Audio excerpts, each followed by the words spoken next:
Rejoice, my children, for today you have been blessed, for you are about to learn about the grand unifying system that binds Westeros and Essos and all the lands together, and why, with this knowledge, we can piece together why today, just today, is going to be the release of the announcement of Winds of Winter. Now, I'm not going to go too deep into the details here now, so a lot of this probably won't make sense initially, but I want this out there before the announcement, and so I'm just going to write this down here now, read it out to you basically, and in the coming days after the announcement, details will be a bit more full, but I hope that when you see that the announcement happens, that you'll give me some leeway in not giving you all the details just now.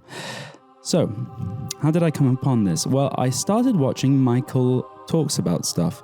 I think that his theories are probably like the closest that's been publicized of how the world works. But I think he's been a bit too localized. If anyone's watched any of his theories, you'll know that a large part of his theory is that the wall is made up of giant weirwoods bound in perpetual slavery. And he also talks about how the dragon has 3 heads. One is like a dragon soul, one is a sacrifice, and the third is the rider. Stuff like that. And he also says how that's why the doom happened. That's what the 14 flames were. And that's why specifically the House of the Undying, we'll go on to that later. The House of Black and White and the Faceless Men, that is why they were the first Faceless Man gave the gift of death to the slaves in the mines of Valyria of the 14 Flames. Now, why would you need to give the gift of death to people, mining in a volcano with fireworms all about? Well, that's because they were bound perpetually to life. And so what George is basically writing about, and what this entire story is about slavery. It's about the slavery of slaves. It's about the slavery of bastards. It's about the ruination of nature. And that's where I'm going to go into a bit more about it. I'm positing that the world of Ice and Fire is a giant Ouroboros, where cycles continue and end and continue and end and start and start and start and over again. And now you might think, well, that's going to be the great other coming in. And that's the story we all hear. And that's the cycles. But no, the real cycles are the actual great floods, kind of in like a Norse mythology-esque perspective. And the world floods over, and eventually the mountains rise again, the people lift out of their bondage under the sea, and the world restarts. Now this is quite similar to the Paradise Lost intro, which I think heavily inspired George R.R. Martin. They basically talk about how they get put to the depths of hell and all this thing, but hell isn't even a concept at this point. But they're not even below the world. There is no world to be. There are no humans to be. But they are cast down for their sin. And I think that's essentially what happened last time as well, and it's continuing to happen this time. One element of this is that all of the humans in this world are actually born of the earth itself and are born of different parts. That's why all the first men have very literal names like Flint, Marsh, all those things. They're literally from that. The children of the forest, the same. They're the children of the forest. They come born out of the trees, like in the Ragnarok story about how the 2 remaining humans kind of hid up in the trees in Ragnarok to basically hide it out. I think that the humans of this world essentially did the same thing, but however they, were bound to the rock. The souls of people bound to the rock. Because death is not... The afterlife in this world is that you sink into the world itself. But there are people who use that and abuse it in order to gain power. And that's what we'll get into now. Essentially, all of the magic is like a colonialist power with slavery, but also with land, using land, basically. And it fits George's hippie mentality perfectly well. You can imagine that basically the Ironborn, who are born of the iron, right? The whole Grey King analogy, when he talks about the grey hair and all this stuff, it's talking about him being the iron, forming the iron, and being contained inside that almost. And it is almost basically what George is making is that every element of the world is a more like magical version of how oil is produced in our world. You know, the dead particles of carbon and all this from the life. It all sediments down and forms over, eras into these elements. However, there are ways to do that a bit faster. And that's what Valyria did. That's why they put all the slaves in to mine the thing and get their gold and silver out.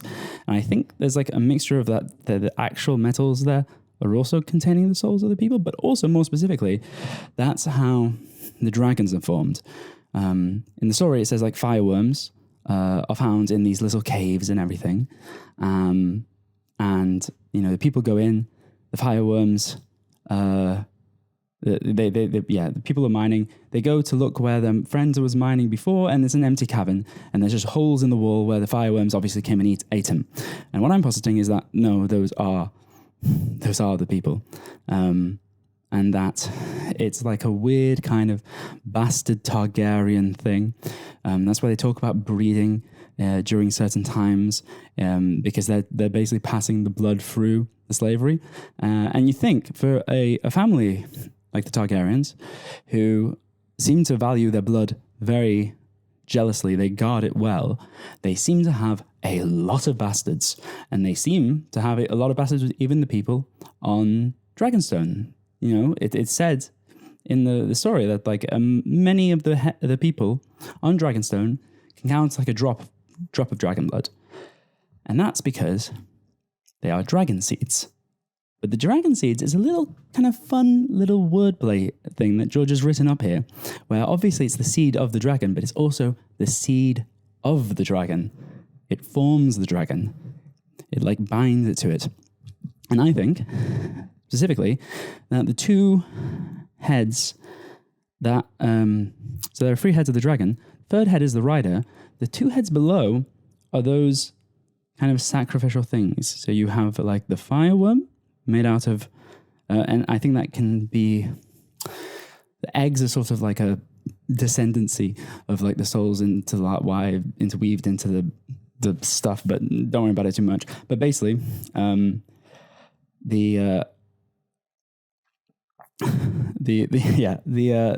the fireworms, and then there's another sacrifice. And I think I don't know if the bastards in the fireworms can be women as well, or if they are sacrificed afterwards. But I think that's why it's also said that the Targaryens, the Valyrians, have the strongest dragons ever known to man. The other ones don't even come close. And the reason is, I think, because they had, and they were one of the only few leadership, historical in Westeros and Essos groups that had women rule as well. And I think, I'm not sure how much it plays into it. I'm not sure how much power they actually had in reality. But the point being that by binding like the two like aspects of like the humanity, the man and the woman, it kind of creates a much stronger power, especially because women can generate life and all this stuff, And I think George is kind of trying to say something like to that extent.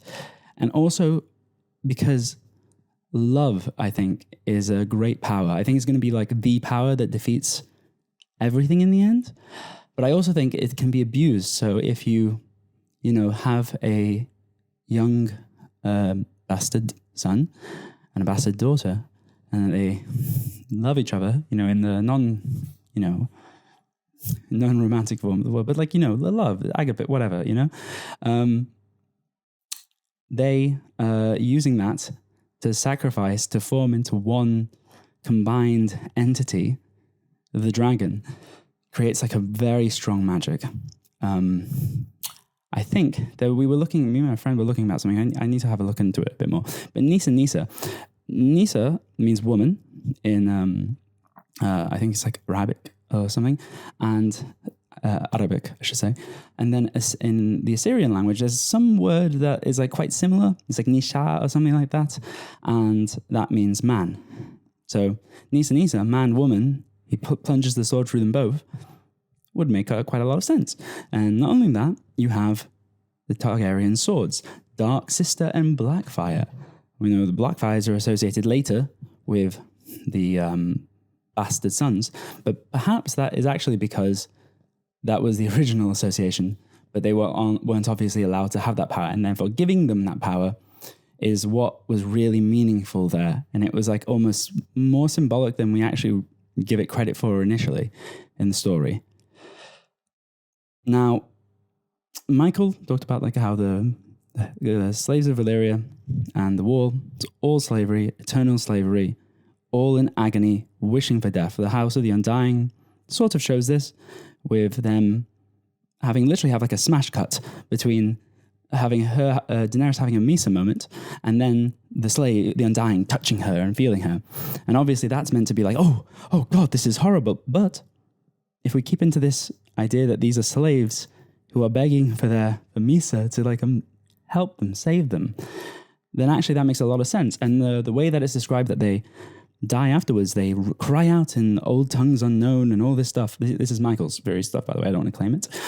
But I think that really well shows that they are slaves, bound eternally and wishing for death. And I think there are different varieties.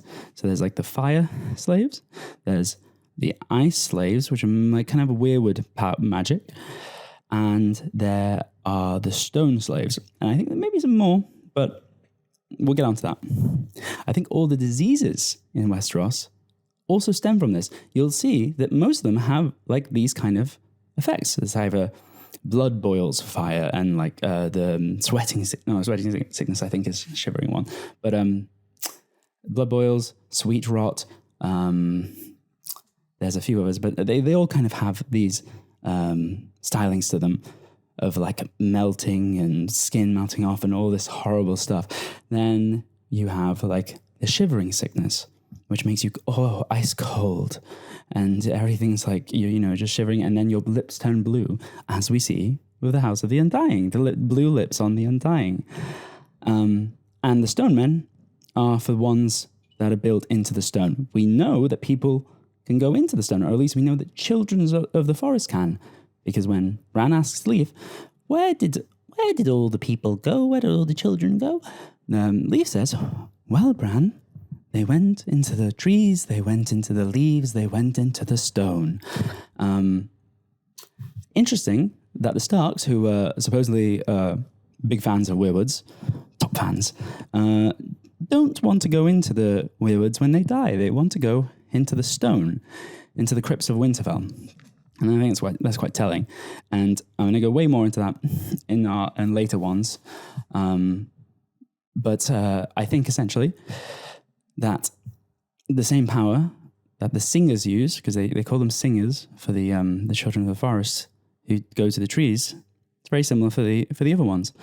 And that puts us on to Lann the Clever, who, if you look through the story, I mean, then no one's quite sure where the Lannisters come from. Some people say they come from Andalos, but they also say that they didn't come with the time of the Andals, that they came earlier. And some people say that they were a child of the Garth Greenhand, a grandchild of Garth Greenhand, either of Floris the Fox and or Rowan Appletree. Now, what Lann the Clever story is, and I think basically you can understand almost all of the world of Ice and Fire just by sticking to this rule set of look at look at the etymology and look at the myths George has intertwined so many religious things, a lot of Hinduism that we'll get onto another time, a lot of John Milton's Paradise Lost, a lot of Christianity and a lot of other stuff, and has interwoven them into this beautiful sort of creation. Lann the Clever is said to have stolen gold from the sun to turn his curly hair, to lighten his curly hair, right? And it's also said that he puts butter over himself, which I guess is kind of goldenish, in order to slide into a cleft in the rock, and he whispers nightmares and dreams into the Casterly's head. Now, that sounds kind of like what we see in House of the Dragon with Daemon. And that would make a lot of sense if Lann the Clever was able to wed with the rock, as we see like the Bran does with the trees.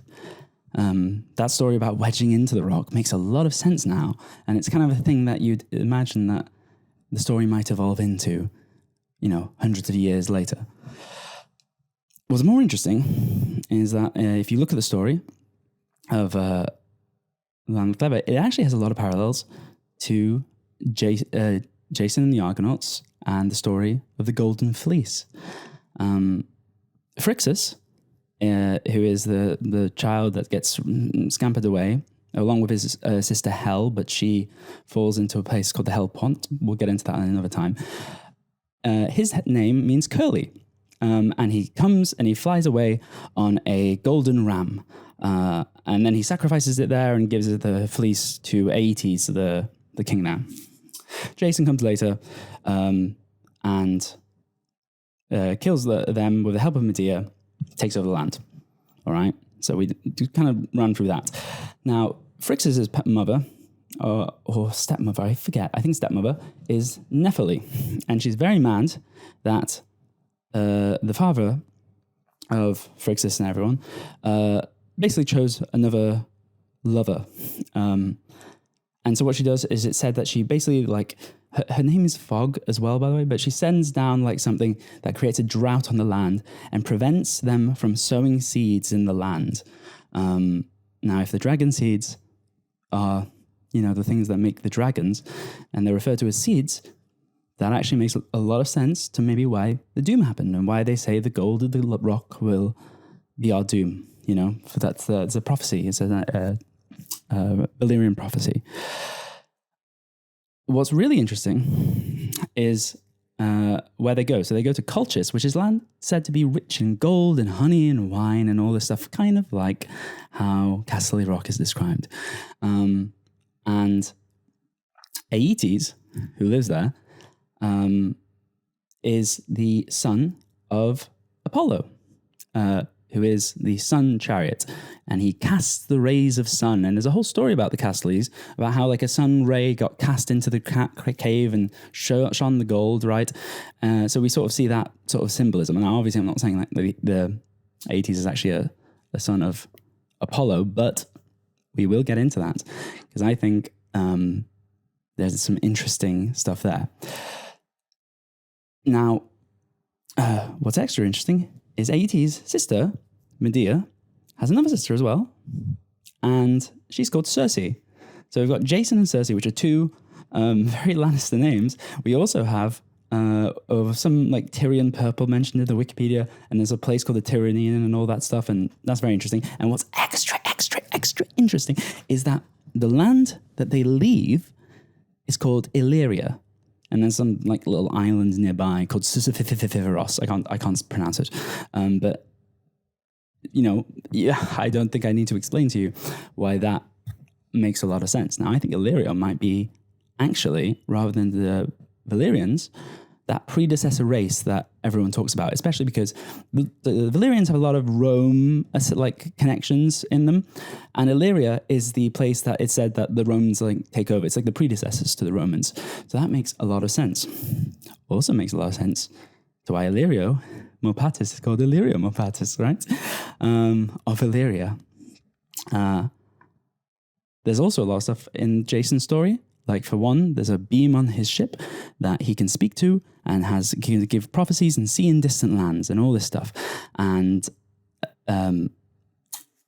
there's a whole thing I need to explain to you later, but we won't get into this today's session, about how metals make up, like that they are representations of sort of slavery, of the magic that, we're talking about here.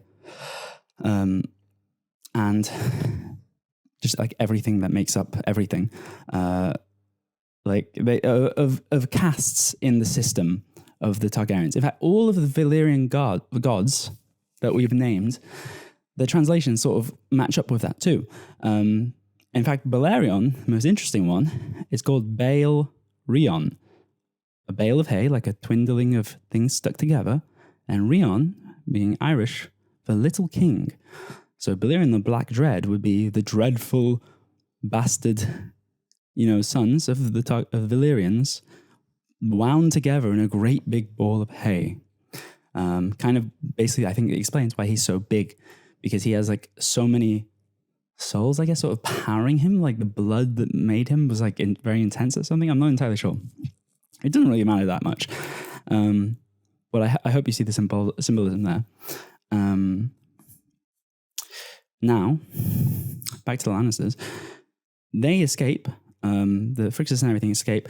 And I think that the point of this, basically, is to say that the Lannisters are actually the former slaves of Illyria. Well, a certain caste of them.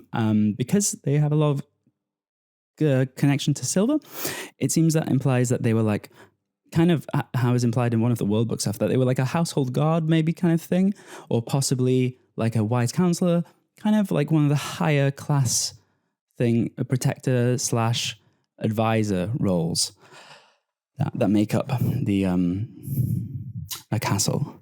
In fact, there's a whole thing that we're going to get into now about the color theory, is that how white represents sort of like just general sedimentary slavery magic power, and black represents bastard blood sacrifice power.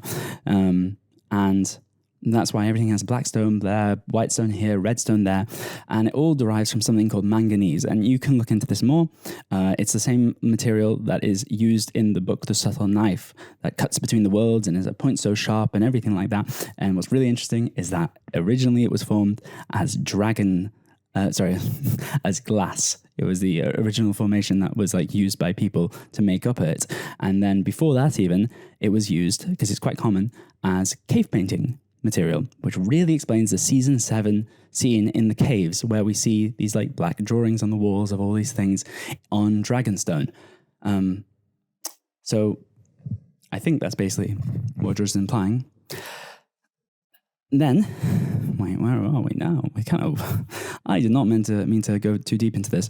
I'm not going to have to edit the video with it now, because the video, I think the announcement's about to happen for wins. So the Target, yes. So they are the former escaped slaves, and they stole the blood of the dragon, possibly through marriage, through love, possibly through the R word, because like it's George, and there's also a lot of other similarities, but I don't want to get too much into them. But I believe that's what has essentially happened there. And that explains a few things. It explains why, even though he hates Tyrion, Tywin never throws him away, because he says that you're a Lannister of Casterly Rock. I can't prove that you're not my son, but you're still a Lannister, and therefore I can't do that to you. But other families would do that, and we hear that throughout the books all the time. And it also explains why there are so many Lannisters. It's the only family that just has like families upon families upon families upon families around. Possibly because a large group of them, of the slaves, came in the first route, I'd say, or maybe came afterwards, after the Doom, whatever. Or it's just because they don't sacrifice their bastards. If you look in the world book of all of the kingdoms and castles that are like magically sized and everything, there's loads of sayings like, oh, and it took like 13 generations of this family to make this castle. And I think that's like a funny little wordplay thing of it took that many generations of them, of the blood and all this stuff, right? And if you'll find that most of these places have some ties to slavery. I mean, that's really obvious with Harrenhal. And it explains why Harren was so confident that his penetrations would not be breached, and why also Aegon has to fly really high over.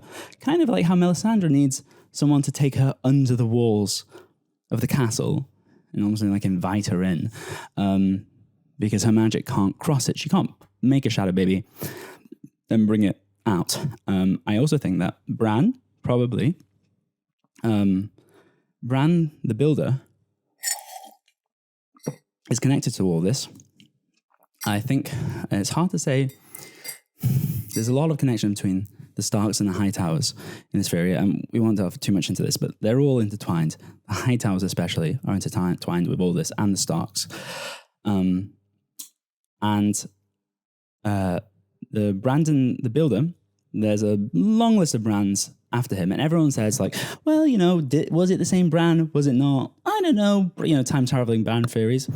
I think he just wed with the stone, and kind of like how we see Blood Raven hasn't died yet, and the other people haven't died in the other singers in the thing, they also haven't died as well.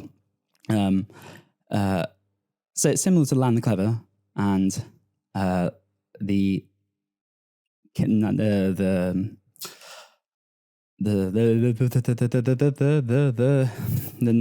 Night King. Thank you, because George even has like a funny play on words when someone asks him if the Night King is alive. He's like, "Oh, they're no more likely to be alive than Lann the Clever or Bran the Broken." But what's really interesting is when we talk about the descendants of Bran, what no one mentions is that there's a Brandon right above him, called Brandon of the Bloody Blade, who sacrifices scores and scores of giants and children of the forest and all this stuff and bloody horrible stuff. And that makes a lot of sense if that's how the buildings were made and that's how the power was made. There's a ton of quotes that kind of support this, but we'll go deeper into that into the full dive videos. I think this is how dragon glass is formed. It's like the black stone that contains these bastard souls forged by either lava or dragon fire, these like great burning things. And that forms dragon glass and also glass candles. Also explains a lot of stuff. For example, why there is purple glass found all over this city in the Red Waste, where in the second book with Dany, with cups and burnt buildings, but no one to be seen, because they were doing wildfire sacrifices to make glass candles, to burn, like infuse the souls at the same time and burn them and make like the glass with them at the same time. Probably how they are made. It's also why air on wildfire drinks it. I'm sort of borrowing stuff from Michael's theory, but also adding stuff, for example, with the city that I don't think he got into. And I don't think he also quite realized, because he talks about how Melisandre did the rites and maybe she was the only one that survived. But I think the reason that she remembers, in her memory, she has a thing that it says Lot 7. She recalls herself as being referred to as Lot 7. And there's a whole thing about Melanie, but she like almost doesn't quite respond to it as it's her name. But Lot 7, she kind of does. And I think that's because she is like the amalgamation of a whole lot of slaves that were done into this. And she has like all of the memories. So she like she thinks that she is like the survivor or something, but largely because she is the culmination of what occurred. Now, what does this mean for the story at all? Well, one, it ties in slavery really heavily to everything. It explains what the whole Marine arc is. It explains why the book is called A Dance of Dragons. If we say that the dragons are slaves, we know that and we say that the Lannisters are slaves. By the way, Lanny, in I don't remember what language, means wool. If you need any more proof of the Golden Fleece thing. If Tyrion is a slave, then Tyrion becomes a slave, right? Then we see that Daenerys has this slave arc, but it doesn't readily appear that she is a slave. I mean, she is doing slavery. But then we look at the thing like the tokar that forces you to hold your hand forward and make tiny little footsteps to avoid yourself from falling over. And the reason that is because it's a representation, it's an embodiment, and it's showing to the reader that these are slaves. I mean, old Gis, the slaves of them are the things that formed new Gis, and all they're doing is like pretending to be above it all. It's also why they don't want to touch the ground in the palanquin. That's why the sacrifices in the fighting pits are a religious ritual that must be upheld, and that's why every day that they are closed, there are killings of freedmen and like the Unsullied, and also the bronze beasts. But we're going to get onto that because I actually think it's confusing with the bronze beasts. I think some of them are humans, and some of them are like also humans, but they are literally like the souls from the walls come out to defend. It's very confusing. We won't get too much into it now, but bear that in mind. So where are we at there now? Yes. There's also the thing that she eats a cake and then has to go on a walk outside of there. Then this whole thing, there's a thing I Googled. I just Google all the things that I find interesting that, like, why did George write that? There's a thing called the cake walk, which was like a dance said that slaves performed to basically like entertain for like white masters, possibly pre and post emancipation, and that they would dance. It was a dance that they would make to try and mock and emulate the masters, right? And so what you have is all of these Giscari that are pretending to be masters. They're doing the dance, right? And even the embodiment of the city, the harpy, right, is an amalgamation of three like animals. You know, the dragon has three heads. The dragon is a slave. The harpy is a slave, and also it even has like I think chains on its ankles. But I can't quite remember because all of them have symbolism to do with slavery. So that's why it's called A Dance with Dragons. That's why the book's called that. I mean, even I can't remember. I mean, there's some elements of slavery later in in John's arc, even, right? With all the wildlings that get grabbed and put into slaves. But yeah, we won't go too deep into that. But yeah, I think that's basically the point. Also, the fact that the walls are made with all the colored bricks, I think is an embodiment to basically say that the souls of the Giscari nobility that all have these colored temples of the Graces and everything are literally making up the walls of this and protecting them. I'm basically saying that this is true of every single building that is like major and great in the series. Even Stand Fast of the Checky Water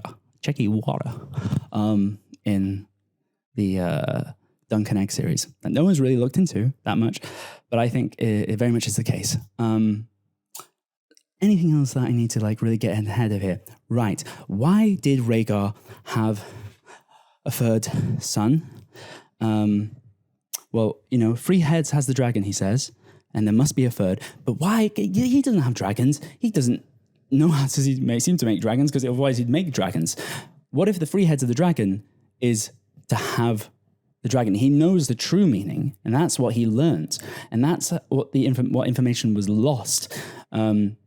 He knows how to make a dragon. And then the fact that the Tower of Joy is located on the Prince's Pass to pass away. It's between Night Song, which is kind of like dark as well, but also on the other side is King's Grave. It basically shows that Jon was always a bastard. He was always meant to be a bastard, and he was always meant to be a sacrifice of a bastard. And there's also a thing, I think, that due to the location, to do with the Fowlers and everything, and there being a falcon there. The there's a whole thing about the Danes and how they're descended from them, and probably it's to do with also the Hightowers is actually the Fowlers originally, or something like that. Ashara Dane is the mother of Aegon, who we know to be Fagon, right? That's why she thinks that her son's been swapped away. That's why she kills herself, possibly. Hard to say. I'm not really sure about that one. Probably. But anyway, because that is who Fagon is. It's like a double cross. We're so led to believe that he isn't the real Aegon that it's like actually it's even better the fact that he is the real Aegon, and that it also symbolizes the whole story of the of Dance of the Dragons perfectly, again, because you have a true Targaryen with the king's blood on the throne, with the like a male inheritance line and all this stuff, and she's going to come with it. But in that story, Aegon has dragons of his own. But what about this story? Well, why is he called Young Griff? Well, what is a griffin? A griffin is a mythical being with the body of a lion and the wings and the forehead and jaw of a falcon. And if we say, then why does Darkstar take Myrcella? I think the point is that quite possibly and I don't know if they're going to use Tommen or someone else or that else that fits the lion role, or maybe even the soul of Joffrey works. I don't know. It's confusing, but basically that they will form a new dragon for young Griff, and the whole thing about gold being their shrouds kind of like works really well. I also think that there might be some ending to that with Cersei and Jaime, about how they'll die in each other's arms, and how the younger brother will, because it's the whole thing about like dark fire and all this stuff, right? And the wall. I also think this is where the madness comes from. It's it's a connection to the spirits in the wall. When Maegor says that only the blood of the dragon will know the secrets of the wall, he's not talking about the caverns and the caves and all these passageways, because there are people there that know it and they that aren't, right? We know this is true, but it does make sense if he really means it on a very deep level. It also makes sense why he builds Maegor's Holdfast a bit differently, I think, and doesn't say he doesn't do things with the walls there. And I think it's for the same reason. But I think it's also how he gets the power. And then yesterday I just looked at this, and I think it's interesting that Varys sleeps on a stone bed in the jailer's tower in the black cells, right? So already filming there. I think this is why Aerys goes mad when he goes from the Darklings at Duskendale, right? Because afterwards he cuts off the womanly parts of Tayana Towers, I think it is. I mean, there's so many towers, I forget, but her, because she was like making almost like the bastard shadow babies, but some of a variation probably, to like bind his seed to that family and to then gain power over them. Because that's how the kings of old gained power over the others. And that's why like marriage pacts are a thing and all this stuff. And, we'll join our houses together in blood and all this, right? And that also makes sense why he then kills the entire bloodline of everyone involved, right? And doesn't let that family tree go by. It also makes sense why he says, kill them all, never describes who they is. And he puts the flames of the pyromancy liquid underneath the major buildings of Westeros, because that's where all of the black stone and all this is. That's why every single other place in the world has these black stone, marble stone, red stone, bloodstone, all this stuff, right? Because it's all different variations of this same magic. Manganese, the metal that I believe is making up all this stuff, actually has a lot of different color variations with different compounds and stuff. And if you look at it, a lot of them tend to make sense. Now, why is this important? Why is this interesting? And who are the bad guys now? Because if the others are slaves, there might be bad guys, and I think it's the Hightowers. And they have a lot of symbolism. We'll get into it another time. That they are the devil. They are the original deceivers. We light the way. If you look at the etymology of light, it goes from delight, which means actually comes from deceiver, which also makes the realm's delight quite interesting. And then, if we think about the Hightowers are all involved in this, especially because why does the Hightower turn green during war? Well, maybe it's just because the blood is being spilt and it's changing the chemical composition of the black oil that oozes around the Hightower underneath the base, and also does the same to Citadel, which we'll go into as well soon. Because the Citadel also is all this. It's why the Hightowers are very happy to build all this, because they control the levers of power now. And another interesting thing is, where is the House of the Red Door? Well, Daenerys remembers it as being a perfumed place, and we know that Old Town is described as being perfumed by Davos. We know that it's a tall building, which Daenerys describes the House of the Red Door as a tall house with a woman and a man living there. She thinks they were husband and wife. She doesn't know, but she says that she thinks it, which would make sense if it was the Lord Leighton and his daughter. And she also remembers carved wooden animals in the archways, which makes sense if the Hightowers are actually an ancient, like, Illyrian, or possibly I think there's something like the Fisher Kings or something from around the Mountain of the Mother from the Dothraki. I need to look more into it. I only just kind of got into this part later. But I think that they're basically this ancient, original first deceivers who showed man how to use this power, and who have, like, basically caused this death and destruction. You'll notice that, like, all this bloodstone stuff is kind of really weirdly connected. And what's interesting is that horns are used to bind the souls. We know that with the dragon binder.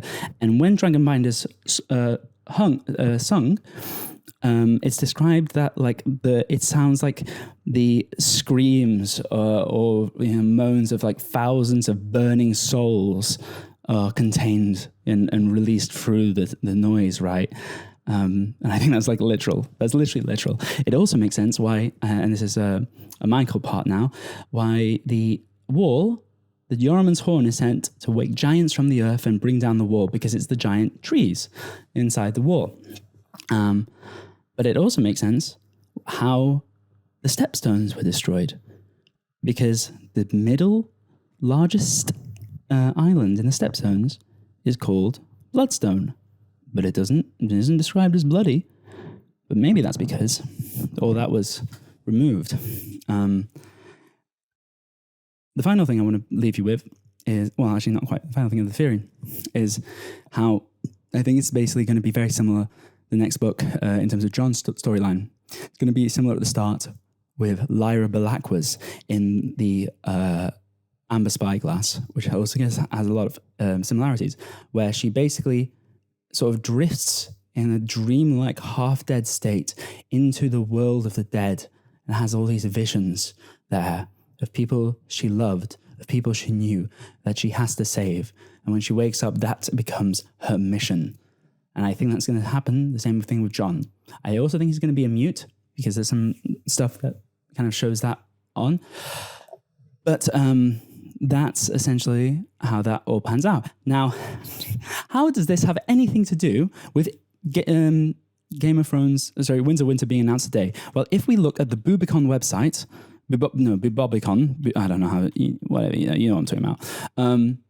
What is the description of all of the writers? We have Malafity, which I think is like kind of like a McCafferty reference, I don't know. Science fantasy author.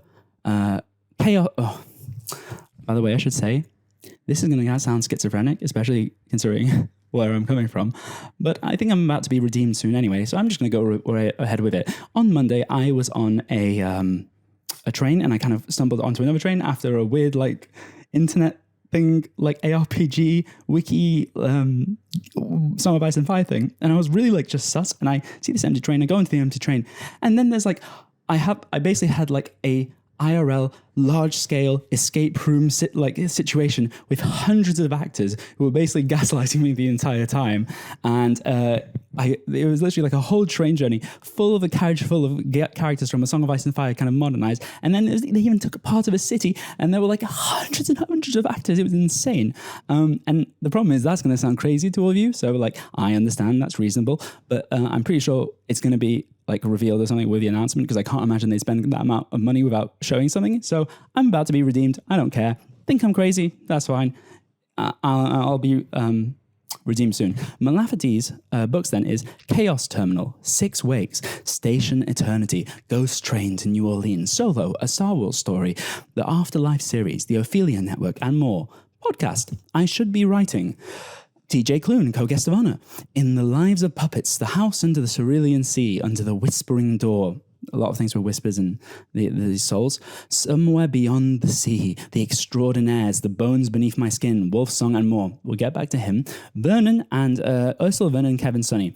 There was some other name stuff before. The Vernon is the name of a very famous massacre, and Kevin Sonny, I think, is the name of like 2 serial killers, because there's like is it Sonny and... It's just Sunny. If you watched Attack on Titan, you'll know what I mean. Everyone knows about this one. Their works, Nettle and Bone, A Sorceress Comes to Call, A Wizard's Guide to Defensive Baking, The Twisted Ones, Castle Hangnail, Dragon Breath, and more. Twisted Ones because of Paramore, Urafagon, Hightower, whatever. Look at the wiki. Dale DeForest, cover art for Race to the Sun, comic books, Hero Twins, Thunderous, the Powwow Mystery Series, art with an indigenous twist.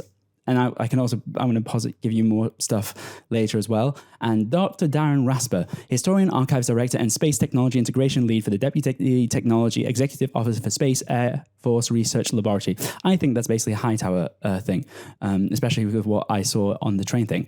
Then the con theme, fantasy, wildlife, and animal companions, dragons and unicorns and griffins, oh my! It's not just Beastmaster who has furry friends, and talk about the popularity of dragons. Some fantasy species are the creation of individual authors, but a great number come from long-standing folklore and have appeared in fantasy stories for generations to come. Here are examples: Smog and the Hobbits, Dragon Breath, The Ice Dragon by George R. R. Martin, Beastmaster, Dragon Riders of Pern, The Last Unicorn, Tree Cat Wars, the Worm Ouroboros, Myth Adventures, The Phoenix and the Carpet, Dealing with Dragons, The Black Griffin, Unicorn Variation, The Reluctant Dragon, The Year of the Griffin. I think also maybe that Shaggy Dog is going to be, not Shaggy Dog, what's the other Star Kid? He's going to might be turned into a unicorn dragon thing. It goes with the stone. Aragon, His Majesty's Dragon, The Dragon and the Unicorn, 20,000 Leagues Under the Sea by Jules Verne. That's going to be Euron. With the Black Dragon, Apprentice Adept, the Kaiju Preservation Society, The Dragon and the George, To Ride Pegasus, Inferno, The Book of Beasts, The Kraken Wakes, Jackalope Wives. Movies and TV shows: Dragonheart, Battlestar Galactica, The Young Lords, The Last Unicorn, Pete's Dragon, Dragon Slayer, My Little Ponies, Twilight and Sparkle and Rarity, Fantasia, Legend, Reign of Fire, Captain Marvel's Flurkins, The Golden Voyage of Sinbad, How to Train Your Dragon, Chupacabra vs. the Alamo, Clash of the Titans, Q, Jason and the Argonauts, Creature from the Black Lagoon, Minotaur, The Golem Starters, Pirates of the Caribbean, Dead Man's Chest. That's going to be a Wargrave. We'll get into that later. Seventh Voyage of Sinbad, King Kong vs. Godzilla, Charlie and the Yukon, and more. Music: Godzilla, Werewolves of London, Bark at the Moon, The Cycle of Sasquatch, Scary Monsters and Super Creeps, Ogre Battle, That Thing That Should Not Be, The Battle of Evermore, The Monster is Loose, The Purple People Eater, The Furry Fat Happy Monsters, purple as being like the Illyrians and Valyrians, Direwolf, The Great Banshee Under My Bed, The Creature from the Black Lagoon, Puff the Magic Dragon, The Unicorn and Dragon Attack, and Pet Cemetery. Paramore's Pets is like a whole thing. And so all of this stuff is it's all just George. It's all George. It's George all the way down. It's George all the way down.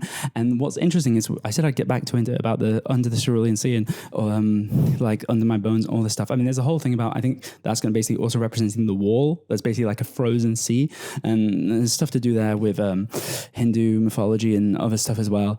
by the way, this is why Patchface has she has the dream of Patchface with the red lips and the skulls around his face. Is because half of his soul is with the dead, but the red lips symbolize that he is alive. But more specifically, George, I also think it's going to sound crazy. Mike Flynn, that's not completely different. Mike Lynch is actually just like basically this is all a marketing campaign. The him being killed by like winds in the localized winds, it's all a marketing campaign. He's not dead. He's alive.